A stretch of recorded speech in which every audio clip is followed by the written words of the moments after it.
How does a man who moves like a shadow become one of the most powerful figures in the world of basketball? How does someone so quiet, so still, create storms on the court, without ever making a sound? We know the names that echo through the arenas, voices loud with confidence, muscles carved from purpose, moves rehearsed beneath sweeping spotlights. But this is different. This man prefers silence. He floats instead of sprints. He plays like a poet, not a warrior. He disappears behind the noise, and then, somehow, reappears at the center of everything. They call him Nikola Jokić, and he does not run to greatness. He walks, slowly, almost sleepily, yet wherever he walks, greatness seems to follow. Most legends roar as they rise. Jokić whispers, "So, who is he? Where did he come from? Why does he seem so uninterested in the very thing he's mastering?" Tonight, we'll drift into the fog of this quiet genius, not racing through the plays, but listening to what lives inside the space between them, because sometimes, in a world full of shouting, greatness doesn't raise its voice, it lowers it. And in that soft, painted silence, we begin our story. Listen closely. There's no music at the beginning of this story. No anthem, no cheer, just the quiet sound of a basketball being dribbled. Not on a polished court, but on a cracked sidewalk in northern Serbia. A country that has known its share of triumphs and its shadows. Here, in the small, sleepy town of Sombor, we find the start of a mystery. Boy, tall for his age, certainly, eyes a little too sleepy for someone in the middle of a game, and hands too big to belong to someone who smiles that gently. He's not moving very fast. He's not doing anything dazzling, but the ball seems alive in his hands, like it trusts him, like it belongs. We do not know what's coming yet, and neither does the boy. All he knows is that he enjoys playing, not competing, not dominating, just playing. He is, in every way that matters at that moment, invisible to the world, and in that invisibility, something beautiful begins to grow. Long before flashing lights or digital scoreboards, Nikola Jokić lived in Sombor, like a boy from a childhood storybook. His home did not echo with chatter about superstars or MVP awards. There were horses, big, strong ones, and slow mornings that rolled into soft afternoons. Sometimes he would nap in the middle of the day, stretched out beside his brothers. Sometimes he would drink Coca-Cola for breakfast. He was far from the image of a budding athlete. He enjoyed cartoons, laughter, plates of food piled high by a mother who never rushed. People in Sombor weren't planning parades. They were living, and so was he. He wasn't a chosen one, trained from birth to conquer the game. He was a boy who watched the world, rather than racing through it. There was space in his mind for noticing, for wondering, for imagining not just how to win, but how things connected, how movements formed meaning. And somewhere between naps and horse stables, those thoughts began to shape the way he played basketball, quietly. He shared the house with two older brothers, Nemanja and Strahinja. They weren't quiet like Nikola. They were tough, loud, full of fire, and they loved their baby brother fiercely. Sometimes that love came with yelling, sometimes with body slams into the couch. But there was always softness inside the storm. They could be intense, overwhelming, even, but they created a gravity around him, a circle of trust that taught Nikola, without words, that he could be who he was. He didn't have to shout, didn't have to flex. He could just notice. He could watch. He could think about baseball passes and spinning back cuts. He could wonder why defenders moved too quickly and missed what's right in front of them. His brothers stood like mountains before the world, and behind them, nestled between jokes and wrestling matches, Nikola built up his mind, slowly, quietly, uninterrupted. Sombor is not a city that demands things of you. Its buildings don't climb high. Its streets don't buzz. The river Danube curls past the edges like a lullaby. And in the middle of it, the Jokić family kept things simple. They had what they needed, not just food, not just warmth, but love and time. Time to let things grow without rushing. Time to develop the strange little instincts that made Nikola. He didn't plan his path to the NBA. He didn't memorize the names of all-stars or imitate their crossovers. He preferred to feed his horse, to wander.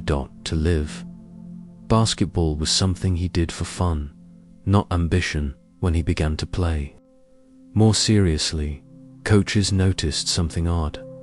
This boy who looked too slow was always in the right place. This boy who looked too tired kept making passes others didn't see. He didn't explode, he glided, and he made the game tilt around him. No one had the words for it at first. They couldn't compare him to the others. They had no one like him. He was a contradiction, soft and unstoppable, gentle and dangerous. And as his body grew and stretched into more than 7 feet, the puzzle only deepened. He played without panic. He had the look of someone lost in a dream, but somehow that dream was real. Sombor does not wake with alarms. It yawns open. The sun finds its way slowly, stretching across the rooftops, warming the dusty windows. The town itself seems content to take its time, as if there is no need to hurry toward anything. Life, here, is measured not in minutes, but in moments. The clink of porcelain inside a small kitchen, the soft shuffle of slippers on worn tile, the distant sound of hooves tapping against soil. And in one sleepy corner of this peaceful town, a tall boy rubs the sleep from his eyes and reaches for another glass of Coca-Cola. To some, it might seem silly, but to Nikola Jokić, it's just the start of another ordinary day. The world outside may have raced ahead, spinning faster and noisier each year, but Sombor never rushed, not with its stories, not with its people, and not with its boys. Nikola grew slowly into his frame. By the time he was 12, his legs seemed too long for the couch, his hands too large for the forks. But still, the world let him grow at his own pace. He would watch endless cartoons in the morning, go outside to feed the horses in the afternoon. Sometimes he would play basketball at the schoolyard. Other times, he wouldn't. It didn't matter. There was no stopwatch, no scouts, no schedule, just space and silence. His parents worked hard, but never pushed too hard. His father, Branislav, had played basketball when he was younger. He understood the language of the game, but he never forced it on Nikola. He let the ball stay a toy, not a task. And his mother, always kind and warm, made sure her youngest son had everything he needed: warm meals, clean socks, and the freedom to take naps in the middle of the day. Nikola took them often, and those naps, he would say later, were some of the happiest times of his day, because in that house, rest wasn't laziness, it was peace. He hadn't yet become a 7-footer. He hadn't yet become an MVP or a worldwide name. He was just a sleepy boy in a quiet town, but already threads were beginning to form, not in thunderous games or championship dreams, but in the smallest choices: how he walked, how he listened, how he never seemed rushed. Even when surrounded by noise, he had curiosity, not just in what the ball could do, but in how the game unfolded. Why do some players always move too fast? Why do others never see the open man? He noticed these things. He held them in his mind like small marbles, turning them, wondering. Even then, before coaches, before headlines, before hardwood floors under spotlight arenas, something was watching through his eyes, processing, waiting. His brothers, Nemanja and Strahinja, lived on the opposite side of the personality spectrum. Loud, energetic, protective, both had once played sports at high levels. Nemanja even played college basketball in the United States, and they shared a deep love for Nikola. Sometimes that love came wrapped in discipline, sometimes in full-body tackles onto the living room. Cushions. The house could turn from quiet to chaos in seconds, but it never tipped into cruelty. It was a sacred storm, a place where emotion was safe. Nikola would get flattened in a wrestling match and then lifted lovingly back onto the couch. He would cry, or laugh, or fall asleep in the middle of it, and none of it changed the steady truth. He was safe here, even in tears, even in silence.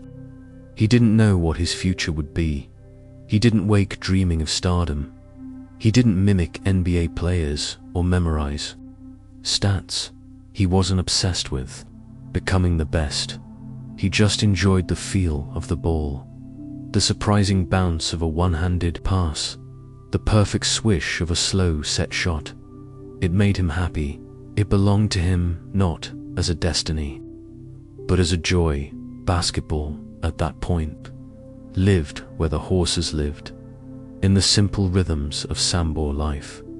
When coaches finally took notice, they often didn't know what to say. Here was a boy who looked heavy, shuffled instead of sprinted.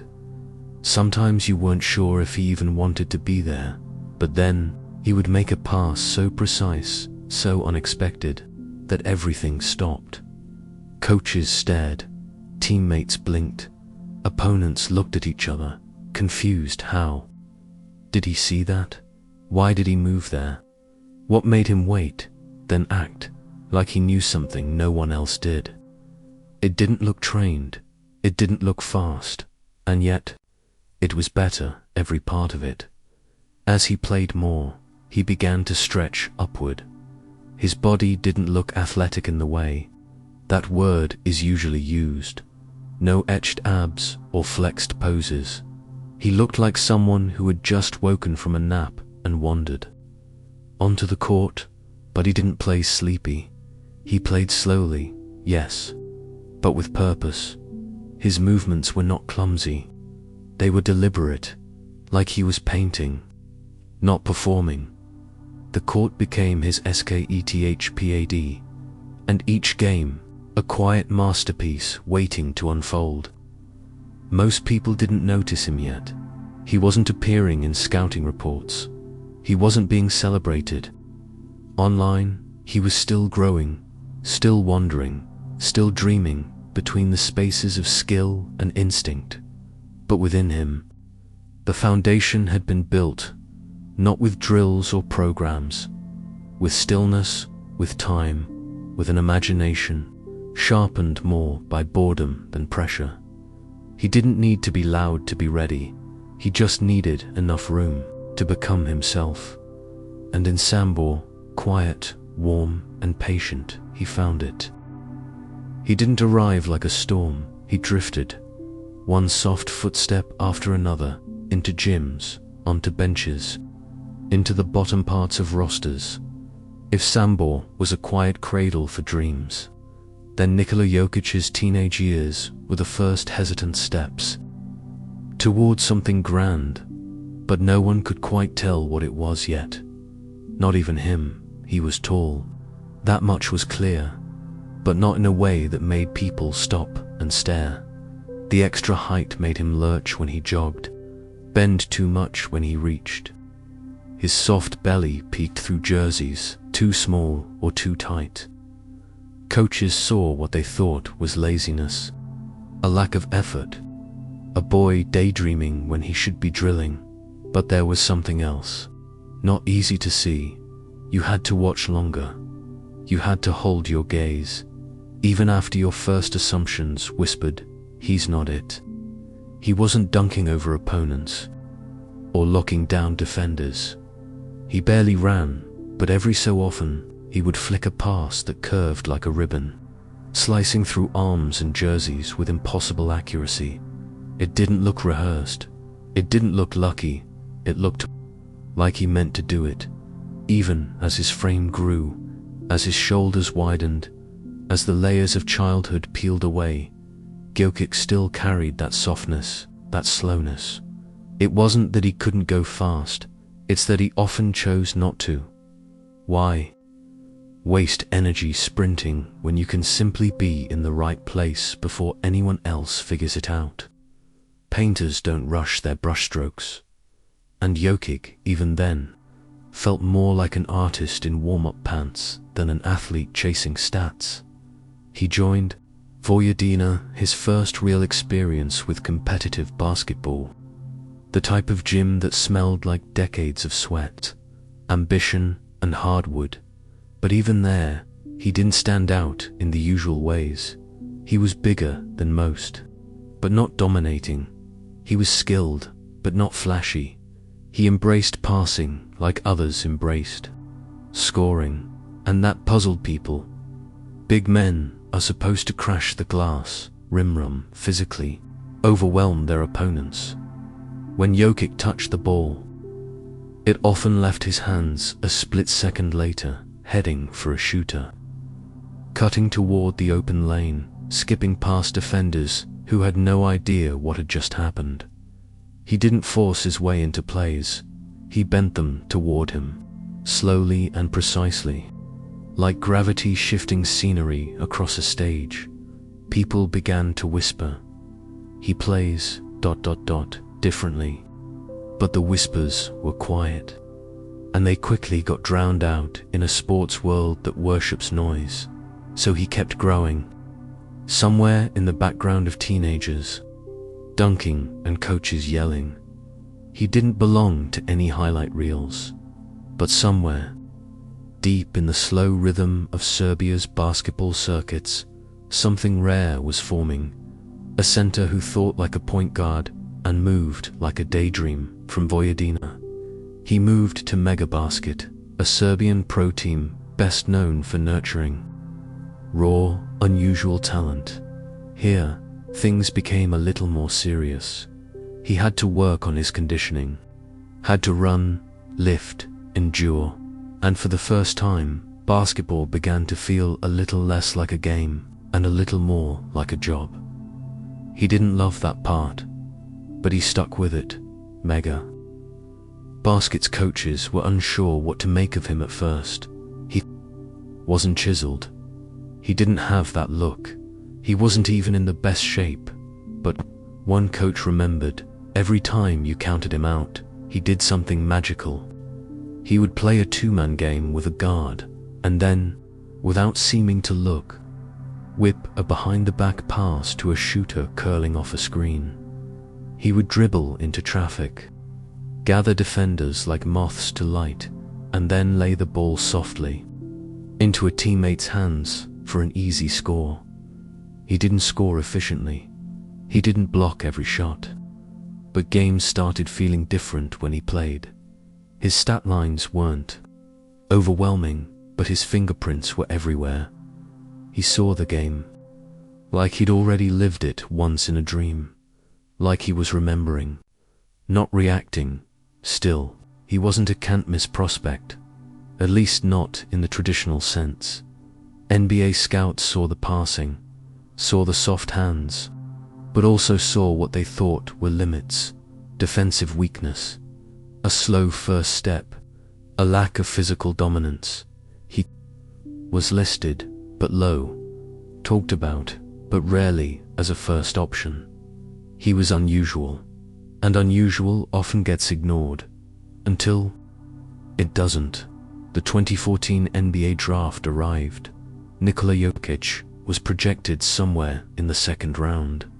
Watching the draft from across the world would have meant staying up through the night. Excitement, anticipation. But what did Jokić do? He fell asleep. Not out of arrogance, but because that was just how he was. And in the second round, during a commercial break for Taco Bell, a moment nearly invisible to broadcasters, the Denver Nuggets called his name. 41st overall. No television. Hug, no suit and hat on stage.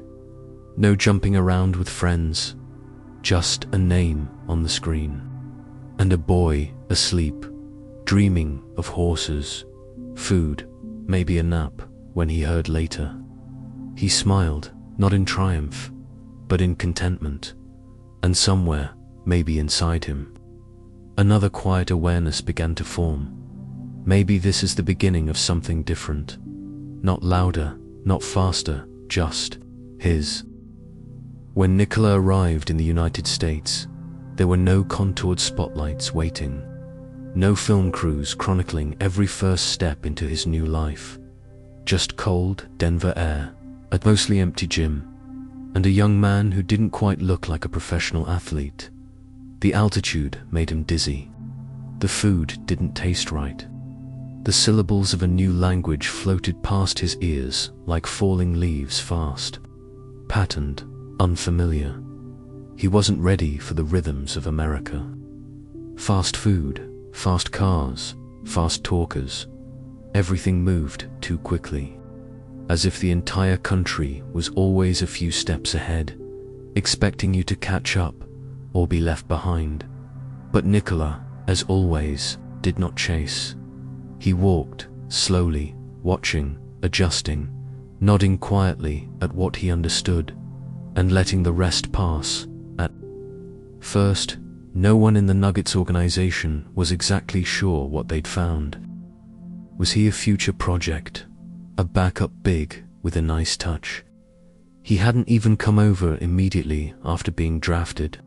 He spent another year in Serbia, growing, waiting. So when he finally suited up for the Nuggets in 2015, expectations were easy. To hold low, a second-round pick with a soft build and sleepy eyes. That was the story people thought they'd read. But stories don't always follow their covers, and Jokić, he never followed anything too closely in those early practices. It started in small ways. He would catch a rebound and throw a bullet.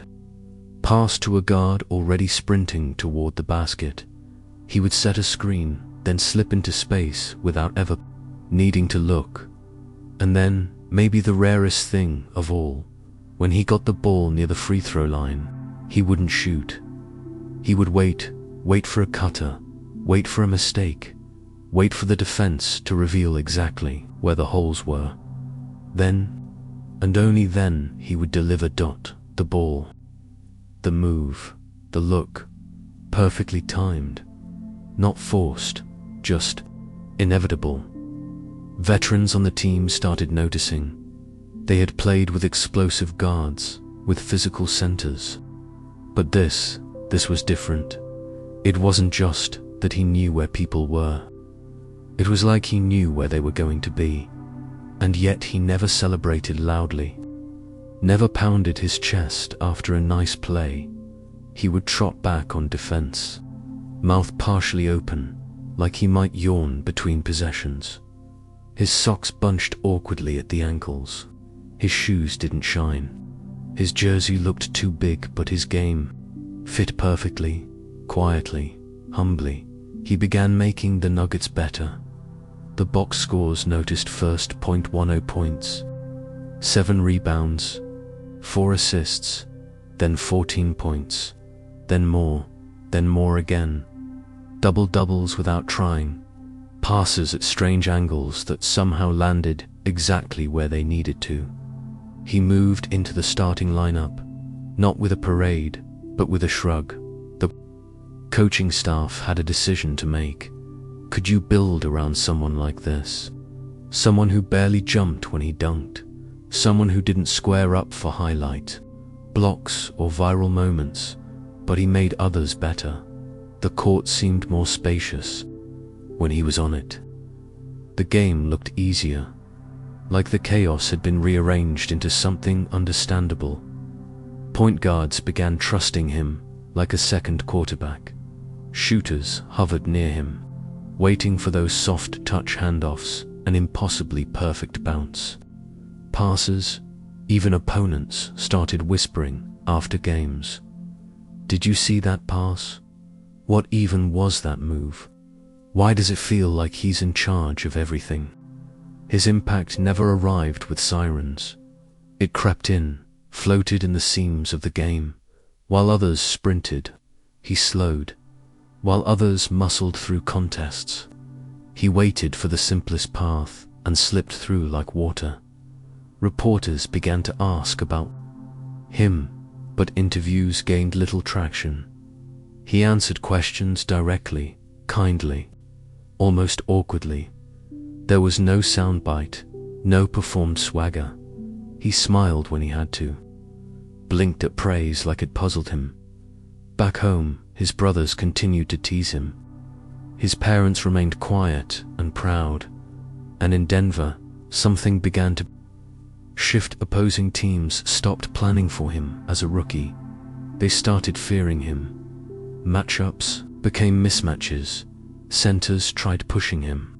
He moved around them. Guards tried tricking him. He waited them out, and through it all, he never changed pace, never raised his voice, never shaped himself into the image others wanted. He passed when others would shoot. He dawdled when others would sprint. He floated into position, into moments, into prominence, softly, as if the league had accidentally made room for something it didn't fully understand. And that's when it began. The murmurs among coaches, players, and fans. They'd never seen anything quite like Nikola Jokić, and quietly, almost too quietly to notice the foundation was being set, not just for a team built around him, but for something bigger, something history hadn't quite prepared for. The rise of a legend that didn't roar. He didn't announce his arrival. He unfolded into it, not overnight, not even over a season, but slowly. So slowly, the highlight reels almost missed it. America is used to urgency, to rookies bursting onto the scene with high tops and hot takes, to speed, to power, to performance. But Jokić arrived like the last snowflake in a quiet storm, soft, deliberate, and impossible to copy. They started calling him the Joker, not because he was loud, but because he made the impossible look like a punchline, a joke. Only he seemed to understand, and no one could ever figure out the setup. Only that it ended with defenders turning the wrong way, and a basketball somehow floating gently into an open man's hands. It didn't make sense, so they laughed. But deep down, they also wondered if he had tricked them into watching basketball differently. Game by game, season by season, the fog began to clear. People stopped asking if Jokić was good. They started asking if he was different. Triple doubles came more often, but not the kind that chased stat sheets. His assists weren't about collecting numbers. They were about putting the game in harmony. He made everyone better, and not because he shouted at teammates or dragged them by intensity, but because they trusted him. He saw things 2 seconds before anyone else, threw passes that made defenders look like they'd skated onto the wrong stage. A rebound here, a pass there, a shot careful, calm, and always smarter than it looked. Sometimes he palmed the ball like a magician handles cards. Sometimes he stood still for a full 3 seconds, eyes scanning the floor like a general reading wind. Then he would flick his wrist, and the game would change directions. By now, Denver was leaning in. The city, once unsure of who this quiet big man was, started seeing his fingerprints everywhere. Jamal Murray, the fiery guard with fast feet and confident eyes, grew into something more electric next to Jokić, because somehow, Jokić always knew where he was, could find him even when he was falling, could wait just a beat longer than logic suggested, only to deliver the perfect feed. He wasn't just a passing big, he was resurrection, the kind of player who could take busted plays and breathe life back into them.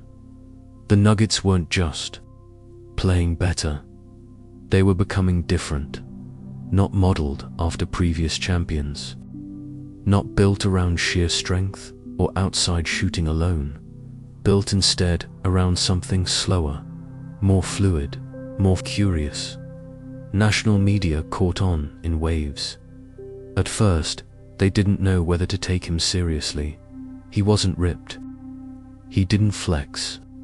He didn't squint into cameras with fire and vengeance. Instead, post-game interviews found him mumbling about breakfast, smiling shyly if teammates praised him, deflecting away from himself not because of polished media training, but because it really did make him uncomfortable. He never asked for attention. He barely seemed to want it when it came. The soundbite America craved wasn't there, but the results were, and they kept getting louder. There comes a moment when fans stop being surprised, when patterns replace possibilities, and when it came to Jokić, the pattern was becoming undeniable. This man was dominating basketball. Without playing it the way everyone else did, he didn't muscle through centers, he passed over them. He didn't sprint to the rim, he danced slowly around it.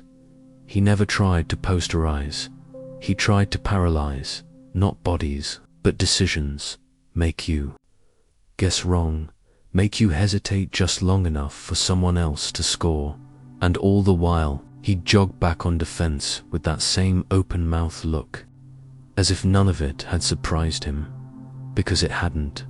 Teammates began speaking out more, not in campaigns for headlines, but in quiet moments, describing how practices felt different when he played, how the ball seemed to know where to go, how they, as individuals, had less pressure, because he would always find a way to unlock the play. Veterans from other teams, they started calling him the best passing center they'd ever seen. Some called him the best passer. Period. And still, Jokić shrugged. He didn't puff his chest. He didn't build personal brands. He went home, chatted with his brothers, asked about the horses, sat quietly while the noise danced around him, because the noise never really mattered. That wasn't part of the game.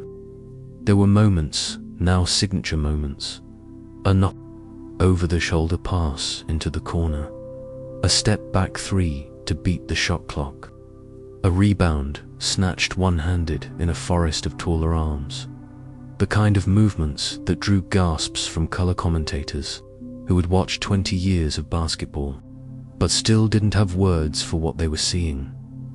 But Jokić didn't collect those moments. He passed through them, slowed down even as the world tried to speed him up. He never played faster than he needed to, and often he played slower than the game allowed, except it worked. Coaches across the league started adjusting. The new scouting reports weren't about guarding just one or two plays.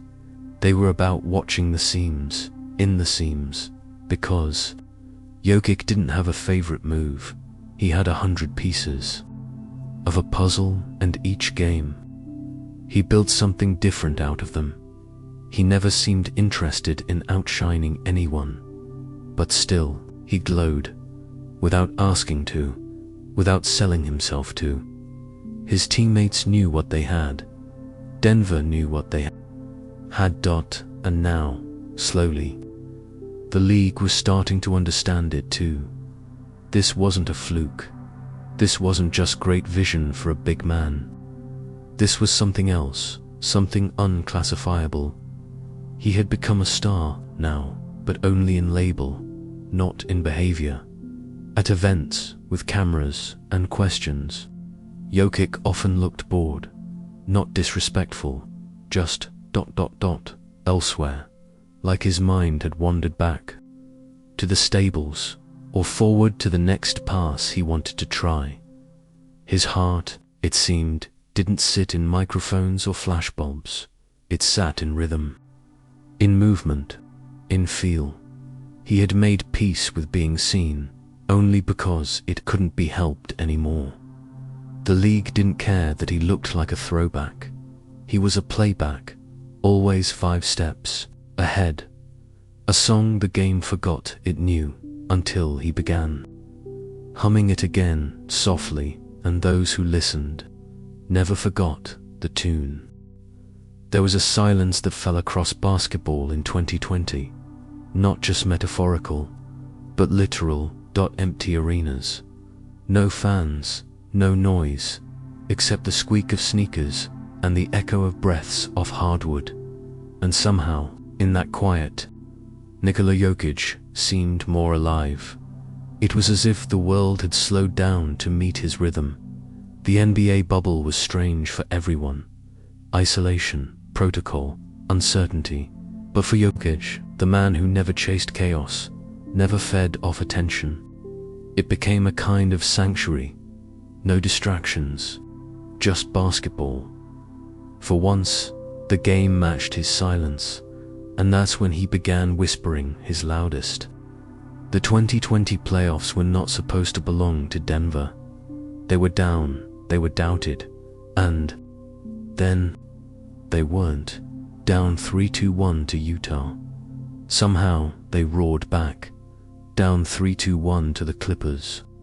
Another comeback, not with dramatic speeches or halftime eruptions, but with threading passes, pocket floaters, and an unshakable belief that Jokić would find a way, alongside Jamal Murray, blazing hot and radiant with confidence.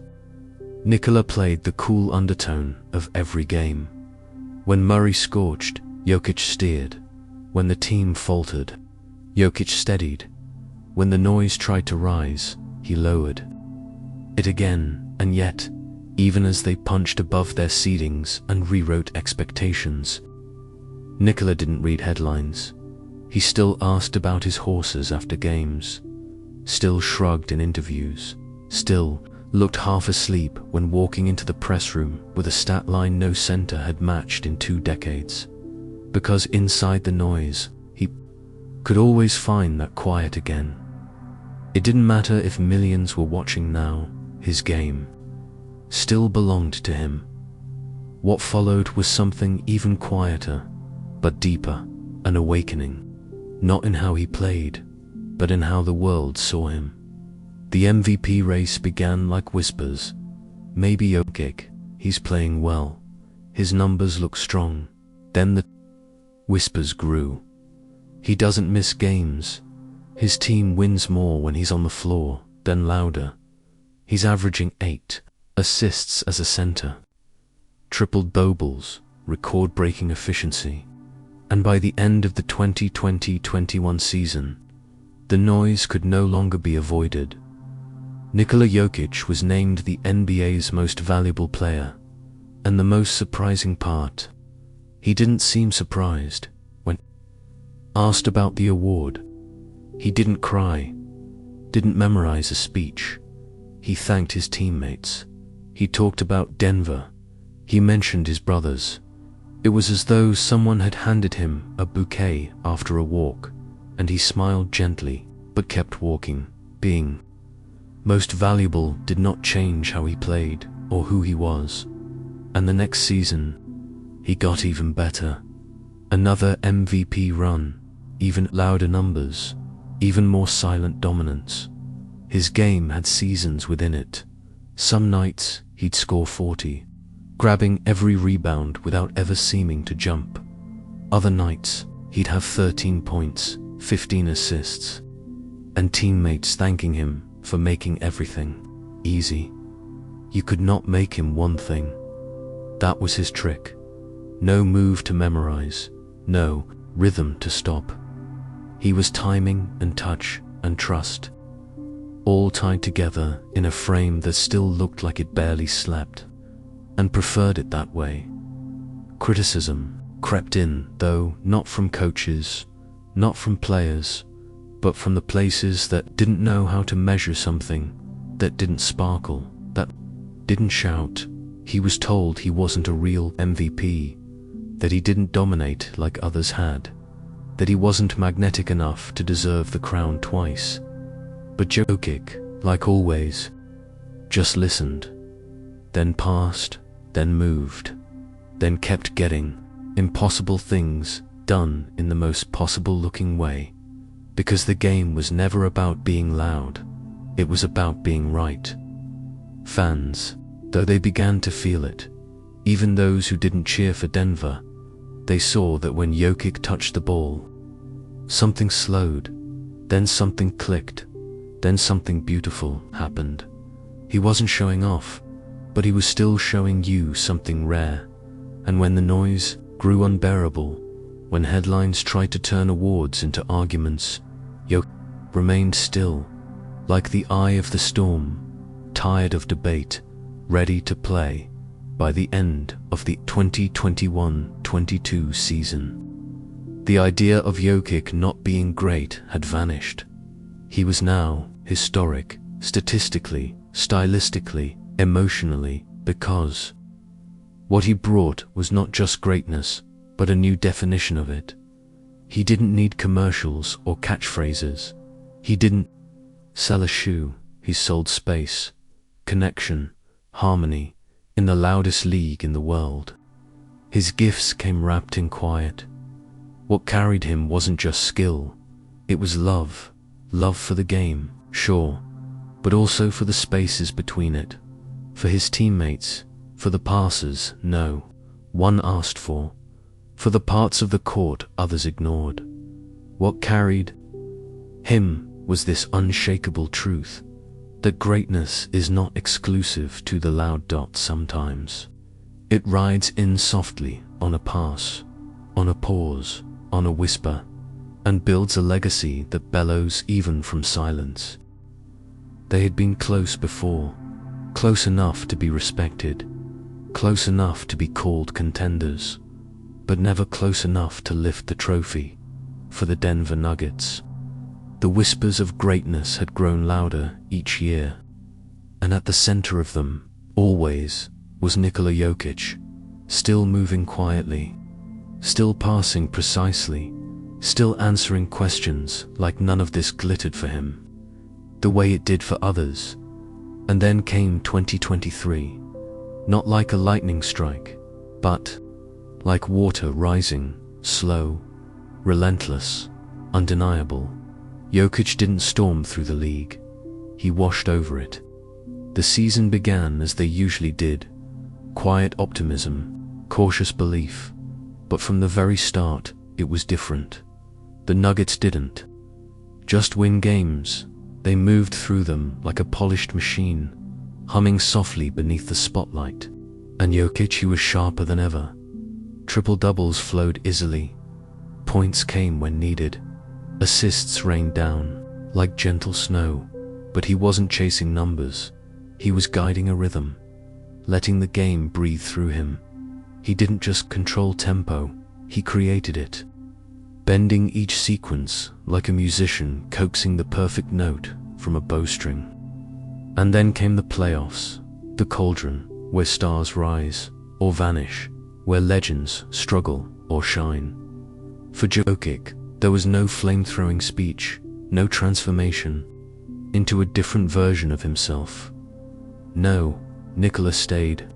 Nikola calm, collected, quiet, and more dominant than ever. First came the Minnesota Timberwolves, a physical, hungry team. Jokić was unbothered. They sent doubles. He passed around them. They played back. He scored through them. Each game, the expressions on opposing coaches changed from confidence to confusion to quiet acceptance. Because, no matter the coverage, the plan, the rotation, he found the answer, not with force, with feel. Then came the Phoenix Suns, loaded with firepower, stacked with talent.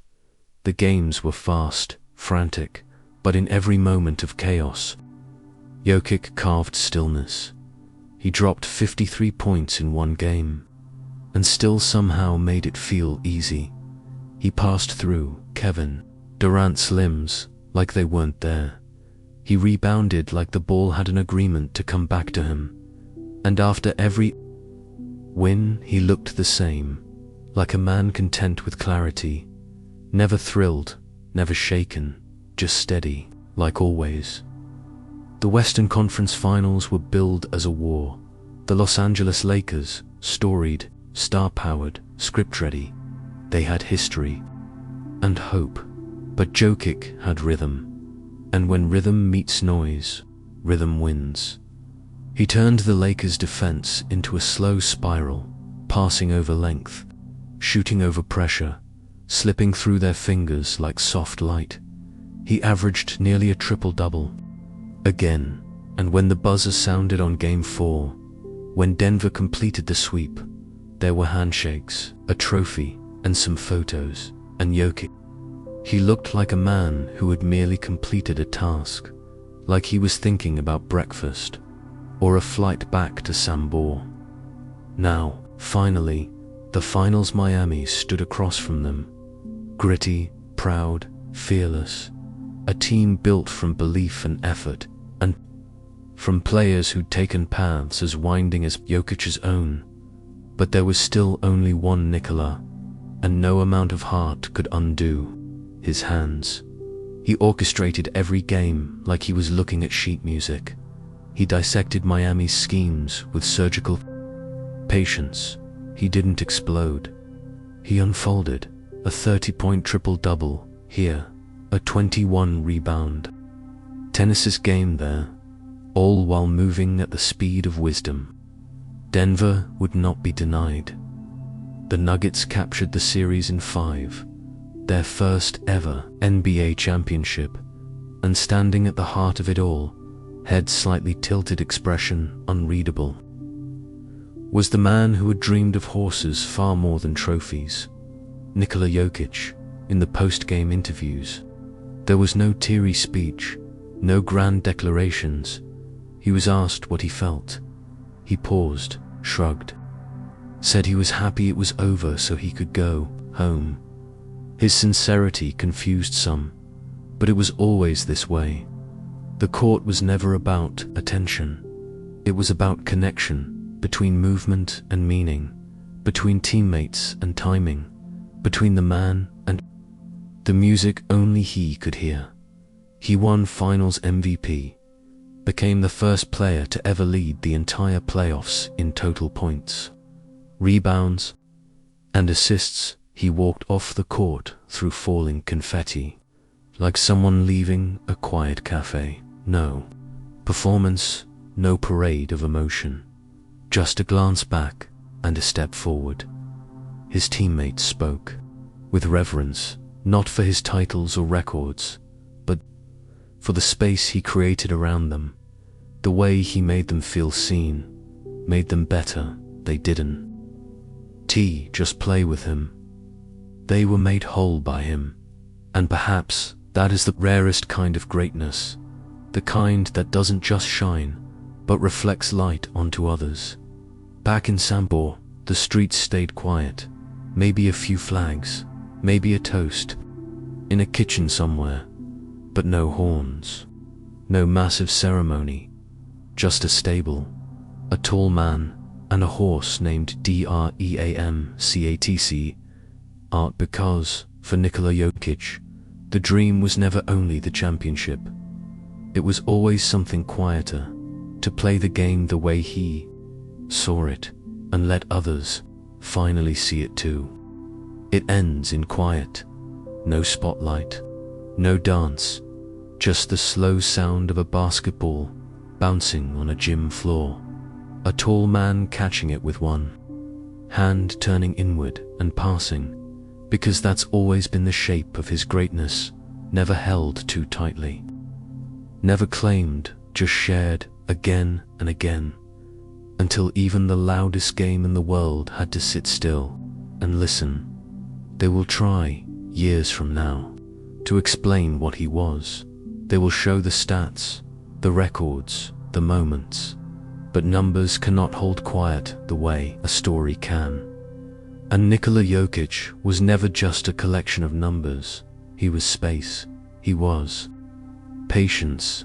He was the breath between passes, the stillness before movement, the thought forming before the shot. He could have made himself louder.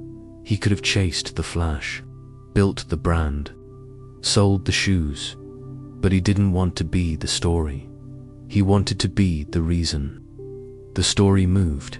He wanted others to rise, to feel how the game could sing when played without ego, played slowly, played right.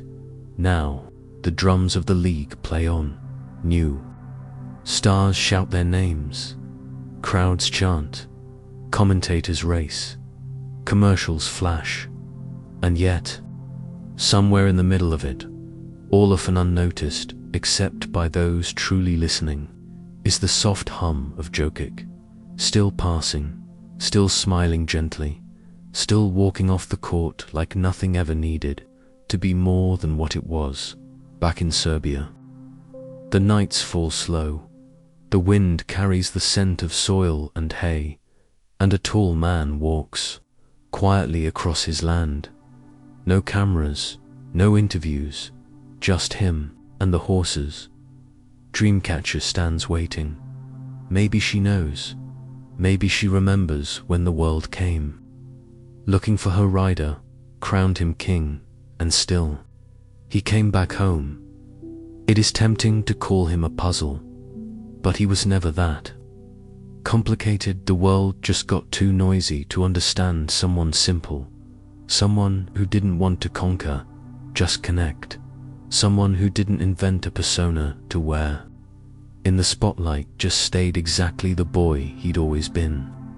Calm, curious, whole. Winning never changed him, losing never broke him. He didn't rise and fall like others. He stayed constant, that rare quiet tide that keeps returning, shaping the shore, not with thunder, but with time.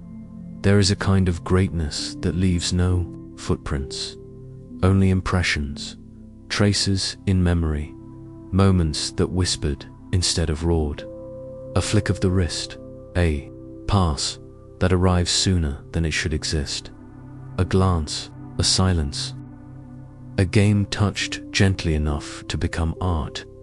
When the final chapter is written, it will not end with a bang, not with fireworks. It will end as it began, in stillness, the soft thud of a ball being dribbled, the creak of sneakers in an empty gym, a pass released with no audience, no applause, just the pure joy of seeing someone else score. In a world that worships noise, he offered something else, proof that the quietest ones might be carrying the deepest truths, that greatness doesn't always blaze. Sometimes it drifts, like snowfall, like breath, like sleep, and the game will not forget.